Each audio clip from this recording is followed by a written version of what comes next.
বিনা পয়সায় কিডনি রোগের চিকিৎসা দিয়ে আসা ডাক্তার কামরুল ইসলামের হাসপাতালে চাঁদাবাজির ঘটনায় দ্য নিউজের অপরাধ ও অনুসন্ধানমূলক আয়োজন দ্য ইনভেস্টিগেশনের অনুষ্ঠান প্রচারের পর আইন শৃঙ্খলা বাহিনীর অভিযানে আটক হয়েছে এই ঘটনার মূল হোতা মঈন উদ্দিন সহ 7 জন। র্যাব জানায় এই বিষয়ে দায়ের হওয়া মামলার প্রধান আসামি মঈন উদ্দিনকে নড়াইল থেকে আটক করা হয়। এছাড়া লিটন মিয়া ও সুমনকে ঢাকার শেরে বাংলানগর এলাকা থেকে এবং শাহেন, স্বপন কাজী, ফালান ও রুবেলকে র্যাব 4-এর অভিযানে আটক করা হয়। শেরে বাংলানগর থানার অফিসার ইনচার্জ জানান, এই ঘটনায় জড়িত 4 জনকে আটক করার পর থানায় সোপর্দ করেছে র্যাব 4-এর আভিযানিক দল।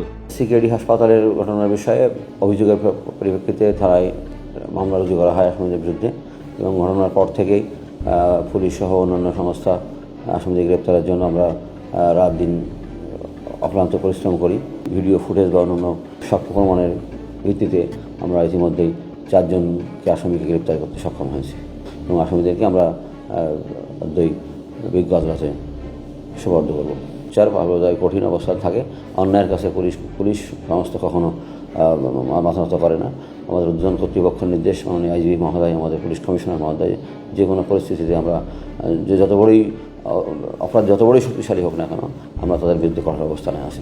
এ ঘটনায় গেল 11 এপ্রিল সিকেডি হাসপাতালের ওটি ইনচার্জ আবু হানিফ শেরে বাংলানগর থানায় চাঁদাবাজির মামলা দায়ের করার পর বিষয়টি প্রথমে সামনে আসে দৈনিক কালের কণ্ঠ ডিজিটালে ভিডিও প্রতিবেদন প্রকাশের মাধ্যমে।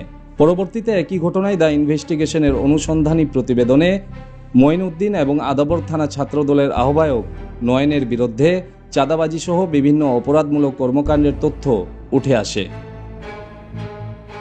প্রতিবেদনে শীর্ষ সন্ত্রাসী পিচ্চি হেলালের সঙ্গেও তাদের ঘনিষ্ঠতার বিষয়টি তুলে ধরা হয়।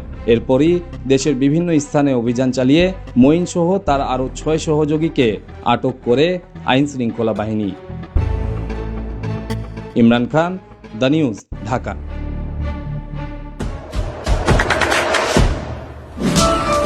দেশে দেশে সবার সাথে দ্য নিউজ।